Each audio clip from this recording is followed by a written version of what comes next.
নমস্কার। আজকে মকর রাশিকে নিয়ে বলবো, মঙ্গলের গোচর নিয়ে। মঙ্গল মকর রাশিতে কিন্তু উচ্চ হয়ে যায়। তো উচ্চ অবস্থায় মঙ্গলের কিরকম প্রভাব পড়বে মকর রাশির উপর, মকর রাশি কোন দিক থেকে লাভবান হতে যাচ্ছে, কোন দিক থেকে বিশেষ সাবধান, কোন বিশেষ উপাচার করবে। এবং মঙ্গল এই সময় কিন্তু তিনটি নক্ষত্র অবস্থান করবে: উত্তরাষাঢ়া নক্ষত্র, শোভনা নক্ষত্র, ধনিষ্ঠা নক্ষত্র। এবং এবারের পরিবর্তনে কিন্তু টুইস্ট থাকছে, মঙ্গল কিন্তু অস্ত থাকছে, তবে উচ্চ অবস্থায় যাচ্ছে। সূর্য শুক্র সাথে অবস্থান করবে এবং এরপরে আবার বুধও কিন্তু চলে আসবে, অর্থাৎ চতুর্গ্রহী যোগ তৈরি হবে এই মকর রাশিতে। রাশি কিন্তু সম্পূর্ণভাবে অ্যাক্টিভ থাকবে। কোন দিক থেকে লাভবান, কোন দিক থেকে বিশেষ সাবধান।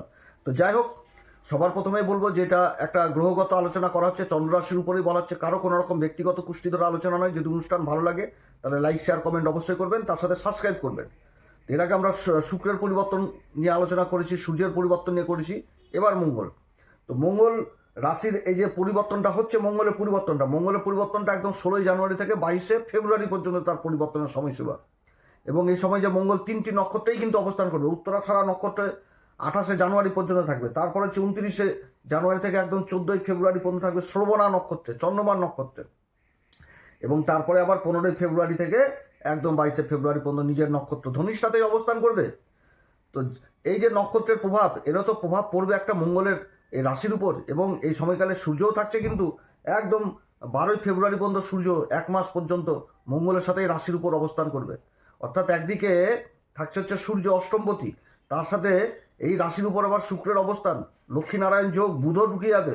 3 তারিখ পর্যন্ত বুধ থাকবে, 5 তারিখ আবার শুক্র থাকবে এই রাশিতেই। তারপরে আবার বুধ শুক্রের পরিবর্তন হয়ে যাবে।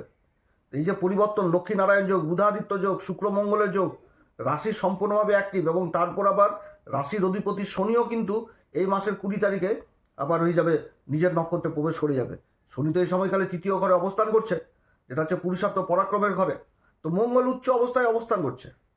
মঙ্গলের উচ্চ অবস্থান, গ্রহ যখন উচ্চ অবস্থায় থাকে তখন কি হয়, নিজের প্রভাবটাকে তো একটা খুব ভালো দিকে নিয়ে যাবে। উচ্চ অবস্থায় গ্রহ রুচক নামক পঞ্চমহাপুরুষ রাজ্য তৈরি করছে এই মকর রাশির ক্ষেত্রে। তো মঙ্গল যখন কারো জন্মকুষ্ঠিতে খুব ভালো অবস্থায় থাকে তখন কি হয়, মানে অত্যধিক সাহসী হয়। বিভিন্ন রকম উঁচু পোস্টে মঙ্গলের এই ভালো অবস্থানে দেখতে পাওয়া যায়। যারা বড় বড় ইঞ্জিনিয়ারিং হয়, ইঞ্জিনিয়ার, তারপর সার্জেন, প্রশাসনের দিক থেকে উচ্চ আধিকারিক পোস্টে থাকে। আর মঙ্গল যাদের দুর্বল হয় কি হয়, একটুতেই ভয় পেয়ে যাওয়া, ভীত স্বভাবের হবে, রক্তজনিত সমস্যা জীবনে খুব থাকে, ভীতু স্বভাবের হয়ে যায়। আর মঙ্গল যদি খুব ভালো অবস্থা থাকে তাহলে তো হয়ে গেল, মারামারি গণ্ডগোল অশান্তিও করে নাই। মঙ্গলের ভালো অবস্থানে খুব সাহসী হয়ে যায়, ভিড়ে যাবে কারোর সাথে, বাগবিতণ্ডাতে জড়িত হয়ে যায় চট করে। মানে তেজ ক্রোধ, মানে এতটা ঊর্জা থাকে মঙ্গলের মধ্যে। তো সেই মঙ্গল এবার রাশির উপর অবস্থান করা মানে কি, রাশিকে তো প্রভাবিত করে দেওয়া। মঙ্গলের মঙ্গলের এই অবস্থান, এবার যে নক্ষত্রগুলো পাচ্ছে সেটাও তো ভালো ভালো নক্ষত্র। উত্তরাষাঢ়া সূর্যের নক্ষত্র পাচ্ছে, মঙ্গল তো সেনাপতি, রাজার নক্ষত্রে পাচ্ছে এবং রাজার সাথে অবস্থান করছে। তারপরে চন্দ্রমান নক্ষত্র পেয়ে যাবে, আবেগ মন। মঙ্গল কীরকম প্রভাব দিবে, তারপরে নিজের নক্ষত্র ধনিষ্ঠা, ধনিষ্ঠা নক্ষত্র পেয়ে যাচ্ছে নিজের নক্ষত্র। তো নিজের নক্ষত্রে থাকবে উচ্চ অবস্থায়, তার তো একটা বিশেষ গুণ, বিশেষভাবে প্রভাবিত করবে এই সময়কালে মকর রাশিকে। অর্থাৎ একটা কিন্তু ভালো সময়, একটা ভালো সময়ের সূচনা হতে যাচ্ছে এই সময়কালে মকর রাশির। যে নিজের যে একটা ভিতরের কর্মক্ষমতা, যেটা দেখাতে পারছিল না এতদিন সমাজে, সেই জিনিসগুলো উঠে আসবে।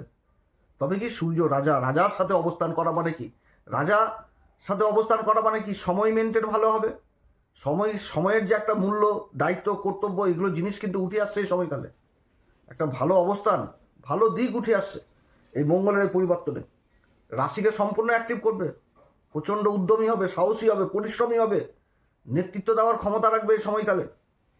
এবং কর্মক্ষেত্রে কি নিজের যোগ্যতা রাখে, নিজের যোগ্যতাটার দরুন নিজের যে একটা পরিশ্রম, যে এই জিনিসটা করে কি হবে, সম্পূর্ণভাবে উপরে ওঠার চেষ্টা করবে, একটা সেই শক্তি চলে আসবে।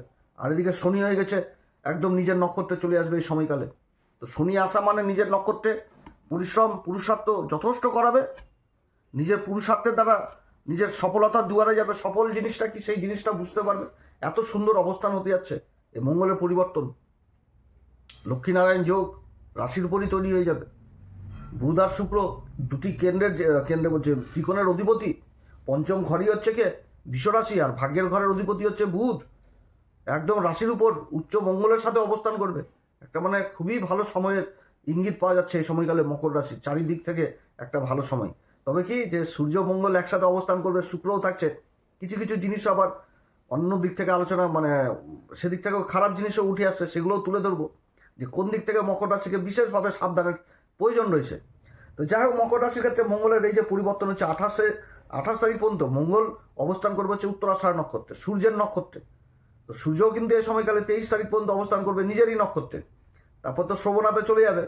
আর ওদিকে শুক্র 20 তারিখ পর্যন্ত থাকবে এই উত্তরাষাঢ় নক্ষত্রে।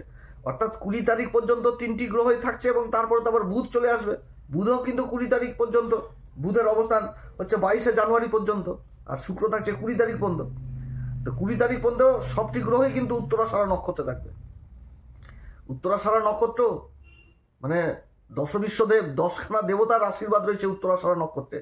10খানা দেবতার যে কি কাজ, ওগুলো নিয়ে আলোচনা করলে ভিডিও অনেক লম্বা হয়ে যাবে। 10খানা দেবতার আশীর্বাদ এই উত্তরাষাঢ় নক্ষত্রে থাকে, যার জন্য উত্তরাষাঢ় নক্ষত্র মানে মানে অজয় নক্ষত্র। এক কথায় যে কারোর পিছনে যদি দাঁড়িয়ে যায়, হিলানো খুব মুশকিল হয়, একদম অজয়, বুঝবে না কিছু। ও মানে কোনো কিছু বললেও সেই জিনিসটাকেও আবার মনে রেখে দিবে, যে মানে এইটা এমনই একটা নক্ষত্র উত্তরাষাঢ় নক্ষত্র। এত অজয় নক্ষত্র এমনি বলা হয়। এই অজয় নক্ষত্রে অবস্থান করবে এই একসাথে এতগুলো গ্রহ। তো যাই হোক, সে সময় যখন বুধ আসবে তখন কিরকম নেতৃত্ব দেওয়ার ক্ষমতা হবে সেটা সেরকমভাবে বলবো। আজকে এই যে মঙ্গল অবস্থান করবে এই উত্তরাষাঢ় নক্ষত্রে, কি হবে? চারিদিক থেকে উন্নতি হবে। যারা রাজনীতি, প্রশাসন, সেনাবাহিনী, পুলিশ, ইঞ্জিনিয়ারিং, চারিদিক থেকে উন্নতি, একটা ভালো সময় হতে যাচ্ছে। সরকারি দিকগুলো, বেসরকারি কর্মের যারা চেষ্টা করছেন সেই দিকগুলো উঠে আসবে। জায়গা জমি সংক্রান্ত বিবাদ, অশান্তি এগুলো যাদের ছিল সেগুলোর অবসান হবে। যোগাযোগ ব্যবস্থা, ডকুমেন্টেন্সির কাজ যথেষ্ট ভালো হবে। আইন সংক্রান্ত কাজের সাথে যারা যুক্ত রয়েছেন সেই কাজগুলো যথেষ্ট ভালো হবে। সময়কে যথেষ্ট মূল্য দিবে, অর্থ উপার্জনের জন্য এগিয়ে যাবে। যারা ব্যবসা করছেন তাদের আর্থিক দিক মজবুত হবে, কিভাবে নিজের ইনকামকে গ্রোথ করা যায় সেদিকে চিন্তা, ধ্যান এগুলো থাকবে। এগুলো কিন্তু থাকবে, কারণ মঙ্গল হচ্ছে কি, মঙ্গল হচ্ছে একদম ওই চতুর্থ ঘর এবং লাভের ঘরের অধিপতি, রাশির উপর উচ্চ অবস্থায় রুচক নামক পঞ্চম মহাপুরুষ রাজযোগ তৈরি করে বসে রয়েছে। তার সাথে বুধ আর শুক্র দুই মানে ত্রিকোণের অধিপতি অবস্থান করছে অষ্টমপতি সূর্যের সাথে। এবার অষ্টমপতি সূর্য অবস্থান করছে নিজেরই নক্ষত্রে, এবং অষ্টম ঘর এই যেটা হচ্ছে সিংহ রাশি, এই ঘরে তো কেতু অবস্থান করছে। তো কেতুও তো থাকছে আবার পূর্বা ফাল্গুনী নক্ষত্র, শুক্রের নক্ষত্রে। তো পূর্বা ফাল্গুনী নক্ষত্র বুঝাচ্ছে কি, যে একটা বিজয়ের পরবর্তী উল্লাস, অর্থাৎ সংঘর্ষের মধ্যে একটা বিশাল বড় সফলতা পেয়ে যাওয়া। কারণ মঙ্গলের যে দৃষ্টিগুলো, মঙ্গলের যে চতুর্থ দৃষ্টি, সেটা তো নিজের মূল ত্রিকোণ রাশিকে দেখবে, চতুর্থ ঘর মেষ রাশিকে। সেরকম সপ্তম দৃষ্টি দিয়ে দেখবে সপ্তম ঘর, যেটা হচ্ছে কর্কট রাশিকে, এবং অষ্টম দৃষ্টি দিয়ে দেখবে সেই অষ্টম ঘরে কেতুর উপর দৃষ্টি থাকছে। আর কেতু তো অজয় নক্ষত্র, মানে বিজয়ের পরবর্তী নক্ষত্র, যে বিজয়ের পরবর্তী উল্লাস, সেই পূর্বা ফাল্গুনী নক্ষত্রে অবস্থান করছে কেতু। আকস্মিক অর্থ পাওয়ারও প্রবল সম্ভাবনা থাকছে এই সময়কালে। আকস্মিক অর্থ লাভ হয়ে যাওয়া জীবনে এই সময়কালে, সেই জিনিসগুলো বুঝাচ্ছে। দুই কেন্দ্রে দুই ইসের ত্রিকোণের অধিপতি, ভাগ্য সঙ্গ দিবে। উচ্চ অবস্থায় মঙ্গল, পঞ্চম ঘর, শেয়ার মার্কেট, হ্যান ত্যান হাবি জাবি, ফটকা ইনকাম, সাথে যারা যুক্ত রয়েছেন, যারা কমিশন এজেন্টে যুক্ত রয়েছেন, তাদের জন্য যথেষ্ট ভালো। অনেক দিক থেকে উন্নতির যোগ রয়েছে। আমি বলছি না যে সবাই যে ওই যেগুলো ফটকা ব্যবসা, সেই ব্যবসাগুলোর সাথে যারা যুক্ত রয়েছেন তারা সেদিকে মাথা লাগিয়ে দেন, আমি বলছি না। কিন্তু এরকম একটা আভাস দেখাচ্ছে এই সময়কালে, আভাস দেখাচ্ছে এই সময়। কেতু তো অষ্টম ঘরে, কেতুর উপরেও তো মঙ্গলের দৃষ্টি থাকবে, আর কুজবৎ কেতু অষ্টম ঘরে আকস্মিক অর্থ লাভ করে দেয় জীবনে। যাদের এরকম রয়েছে কাজকর্ম, তারা কিন্তু ভালো সফলতা পাবে। হ্যাঁ, তবে কি গ্রহের অবস্থান পজিটিভ হতে হবে, গ্রহের অবস্থান দেখতে হবে। বহু দাদা দিদিদের তো বলেই যাচ্ছি 2026 থেকে, যে সূর্যকে যথেষ্ট বলি করতে হবে এই মকর রাশির ক্ষেত্রে। সূর্যকে ধরতে হবে সবার লাস্টে, কারণ সূর্যের বছর অষ্টমপতি সূর্য, আর দিবে ধন সম্পত্তি সূর্যই। কারণ এরপরে কিন্তু কেতুর পরিবর্তন নিয়ে বলবো। কেতু অবস্থান করছে পূর্বা ফাল্গুনিতে, তারপর চলে আসবে মঘাতে। মঘাতে মার্চ মাসে চলে আসবে, আর এই মাস থেকেই কিন্তু কেতুকে নিয়ে আবার বিশ্লেষণ শুরু করে দেবো। কেতুর যে একটা প্রভাব আমাদের জীবনে কি, সেইগুলো নিয়ে আলোচনা করবো একদম, মানে বিস্তারে বিস্তারে, মানে মঘার প্রত্যেকটা চরণ ধরে ধরে বলবো, প্রত্যেকটা চরণ ধরে ধরে বলবো মঘার, যেই চরণে এরকম ফল হওয়ার সম্ভাবনা থাকবে। কেতুর এই অবস্থান খুবই ভালো অবস্থান হতে যাচ্ছে। কেতু মঘাতে যখন প্রবেশ করবে, এখন পূর্বা ফাল্গুনিতে রয়েছে, সেটাও ভালো। কিন্তু পূর্বা ফাল্গুনিটা কি, নিউ কাপল, বিবাহের প্রথম যে জীবন সেটাকে বুঝাচ্ছে। তো কেতু এখানটাতে কি করবে? গোপন প্রেম ভালোবাসা এদিকেও ইন্টেনশনটা নিয়ে আসবে এই সময়কালে, এদিক থেকেও কিন্তু সাবধান। কারণ এই যে মঙ্গল রাশির উপর উচ্চ অবস্থান করবে এই সময়কালে, তো যেরকম সূর্য রয়েছে রাজা সুখভোগ করবে, তারপরে শুক্র বুধ রয়েছে, এগুলো জিনিস প্রেম ভালোবাসা এগুলোও কিন্তু উঠে আসছে এই সময়কালে। তো এরকম হবে কিন্তু উত্তরাষাঢ়া নক্ষত্রে যে নিজের যোগ্যতায় উপরে ওঠার চেষ্টা করবে, পরিশ্রমী হবে, নেতৃত্ব দেওয়ার সম্পূর্ণ হবে। রাজনীতির সাথে যারা যুক্ত রয়েছেন তাদের জন্য যথেষ্ট ভালো সময়। দেখেন এইটুকু কথা বলতে বলতে 12:30 মিনিট হয়ে গেল। তো যাই হোক, এরপরে যখন আসবে সেটা হচ্ছে শোভনা নক্ষত্র। শোভনা নক্ষত্রে যখন চলে আসবে তখন কিন্তু ওই থাকবে হচ্ছে 29শে জানুয়ারি থেকে 14ই ফেব্রুয়ারি পর্যন্ত শোভনাতে চলে আসবে।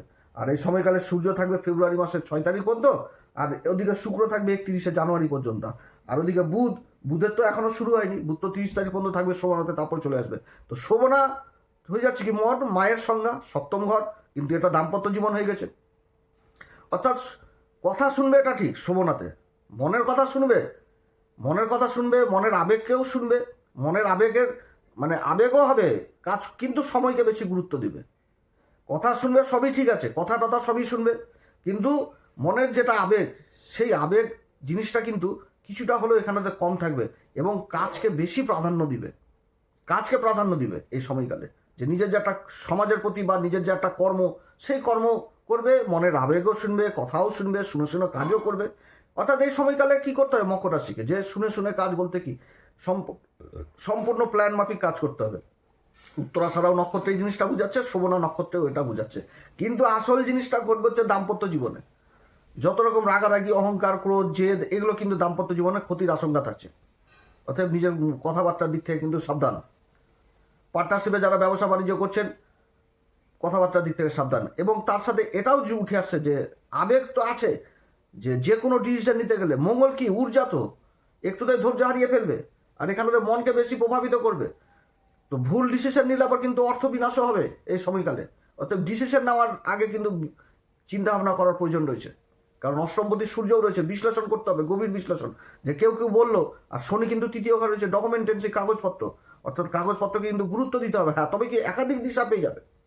যত রকম অশান্তি, গন্ডগোল, বদ্ধ দুয়ার থাকুক, যা কিছু হোক, দিশা কিন্তু পাবে এই সময়কালে। কারণ দেবগুরু বৃহস্পতি ষষ্ঠ ঘরে অবস্থান করছে। আর আমি এর আগে একটা শর্ট ভিডিওতে বলেছিলাম যে যখন গুরু ষষ্ঠ ঘরে থাকবে তো 1000টা দুয়ার বন্ধ থাকলেও একটা না একটা দুয়ার খোলা থাকবে, যেটাতে কিন্তু দিশা পাবে। এই জিনিসটাও কিন্তু উঠে আসছে। কিন্তু কর্মক্ষেত্রে ওই কাগজপত্রকে বেশি গুরুত্ব দিতে হবে। হুটহাট করে ডিসিশন নিয়ে নিলাম শোভনা নক্ষত্রে, শোভনা হচ্ছে চন্দ্রমা, মনকে তো বিশেষভাবে প্রভাবিত করে দিবে। তো এই সময়কালে কিন্তু এই যে হুটহাট ডিসিশন নিলাম সেটা করলে চলবে না, একদম ধীর মস্তিতে প্ল্যান মাফিক মকরকে চলতে হবে। এটা হচ্ছে মেন ব্যাপার। হ্যাঁ, তবে কি যে দাম্পত্য জীবনে কিন্তু একটা বিশেষভাবে প্রভাব থাকবে, দাম্পত্য জীবনের জায়গাটা বিশেষভাবে খেয়াল রাখতে হবে মকর রাশিকে। পার্টনারশিপে ব্যবসা বাণিজ্য যারা করছেন এই জায়গাটাও খেয়াল রাখতে হবে। এছাড়া এই সময়কালেও বিশেষ উন্নতি রয়েছে, কারণ লক্ষ্মীনারায়ণ জুতি তো তৈরি হচ্ছে, দ্বিতীয় ঘরে তৈরি হয়ে যাচ্ছে লক্ষ্মীনারায়ণ জুতি। শুক্র আর বুধের পরিবর্তন হয়ে যাবে এই সময়কালে, দ্বিতীয় ঘরে লক্ষ্মীনারায়ণ জুতি তৈরি হচ্ছে, রাহুর সাথে জুতি তৈরি হয়ে যাচ্ছে। অর্থের দিকটা যথেষ্ট মজবুত হতে থাকবে এই মকর রাশির। অর্থাৎ শোভনাতেও ভালো ফল দিবে। যারা বাণী সংক্রান্ত কাজের সাথে যুক্ত রয়েছেন, খাবারের কাজে, কোনো খাবারের প্রোডাক্টের কাজের সাথে যুক্ত রয়েছেন, অ্যাডভাইজার হিসাবে কাজ করছেন, মার্কেটিং ফিল্ডে রয়েছেন, মিডিয়া সেক্টরে রয়েছেন, সোশ্যাল মিডিয়াতে রয়েছেন, আইন সংক্রান্ত কাজের সাথে যুক্ত রয়েছেন, সব দিক থেকে ভালো। এবং এরপরে যখন আবার ধনিষ্ঠাতে চলে আসবে হচ্ছে 15 ফেব্রুয়ারি থেকে 22 ফেব্রুয়ারি পর্যন্ত ধনিষ্ঠাতে মঙ্গল তখন নিজের নক্ষত্রে থাকবে।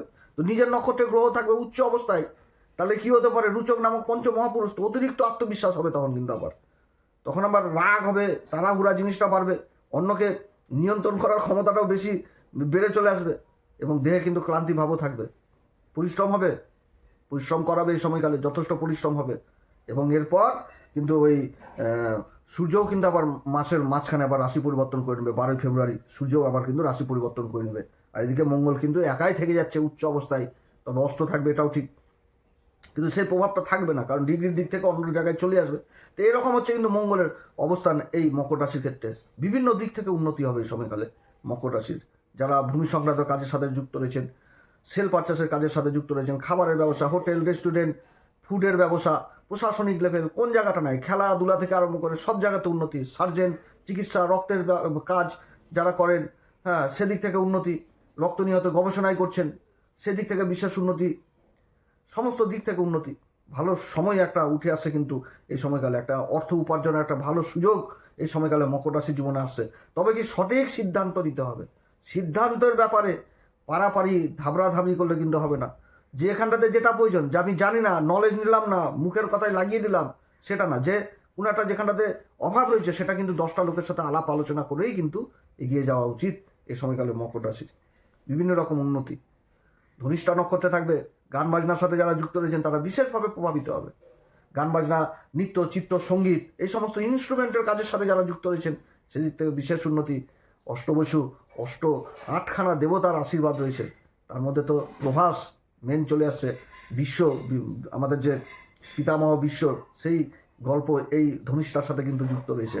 একদিন সময় পেলে এগুলো তুলে ধরবো যে ধনিষ্ঠা নক্ষত্রের কী রকম প্রভাব হবে, মানে ধনিষ্ঠা নক্ষত্রটা কি আসলে, প্রত্যেকটা চরণ ধরে ধরে বলবো। তো যাই হোক, অনেক কথা আলোচনা করলাম, অনেক সময় হয়ে গেল। তো এরকম এই সময়কালে কোন উপাচার করবে? প্রত্যেকদিন হনুমান চল্লিশা, বজ্রংবাণ, শ্রীরাম সীতার প্রণাম মন্ত্র সহকারে পাঠ করবেন। সূর্যদেবকে অর্ঘ্য দিবেন। এই সময়কালে পিতার সাথে গন্ডগোল অশান্তি করা যাবে না। পিতাকে সবসময় মানতে হবে। পিতা ভালো হোক, খারাপ হোক, মন্দ হোক, যাই হোক, পিতার আশীর্বাদ চাই। এবং যারা গুরুর দীক্ষা নেননি অবশ্যই গুরুর দীক্ষা নেবেন। মঙ্গলবার করে বজরংবলীকে সিঁদুর দান করবেন এবং তার সাথে জটাওয়ালা নারকেল দান করবেন। এবং মঙ্গলবার করে তলা হওয়া খানা, অর্থাৎ ভাজা, যেরকম সিঙ্গারা হোক, কচুরি হোক, এই সমস্ত খাবার শ্রমজীবীদের, মানে খাটাখাটনি করে তাদের মধ্যে বিতরণ করে দিবেন। দেখবেন ভালো এই সময়কালে পাবেন। এবং নিজের রাগ, ক্রোধ, জেদ, এগুলো দিক থেকে কিন্তু যথেষ্ট দূরে থাকতে হবে। দাম্পত্য জীবনের যে প্রভাবগুলো সেদিক থেকে দূরে থাকতে হবে। মায়ের সাথে সম্পর্ক যথেষ্ট ভালো রাখতে হবে। পিতার সাথে সম্পর্ক ভালো রাখতে হবে। এগুলো দিক করলে যথেষ্ট। যাই হোক, অনেক কথা আলোচনা করলাম। যদি অনুষ্ঠান ভালো লাগে তাহলে অবশ্যই নিজের ভেবে অ্যাস্ট্রোএসএম বাংলা চ্যানেলকে অবশ্যই সাবস্ক্রাইব করবেন। এতদূর আসতে পেরেছি একমাত্র আপনাদের প্রেম ভালোবাসার দৌলতে। না তো কি, আমার মতন হাজারটা জ্যোতিষী ইউটিউবের দুনিয়াতে ছড়িয়ে ছিটিয়ে রয়েছে, বহু জ্যোতিষী রয়েছে। তো যাই হোক, আরও একটি কথা বলবো, যাদের জন্মকুষ্ঠিতে যারা এখনো পর্যন্ত দেখাননি অবশ্যই ভালো জ্যোতিষীয় পরামর্শ নেবেন। 2026 বহু অপরচুনিটি মকর রাশির জীবনে আসছে, বহু অপরচুনিটি। আপনার কোন নক্ষত্রের জন্ম, সেই নক্ষত্র কি বলছে, কি রকম প্রভাব রয়েছে, এগুলো একটা ভালো জ্যোতিষী বলতে হবে। এরপরে আবার আসবে একটি নতুন পর্ব নিয়ে। নমস্কার, ধন্যবাদ।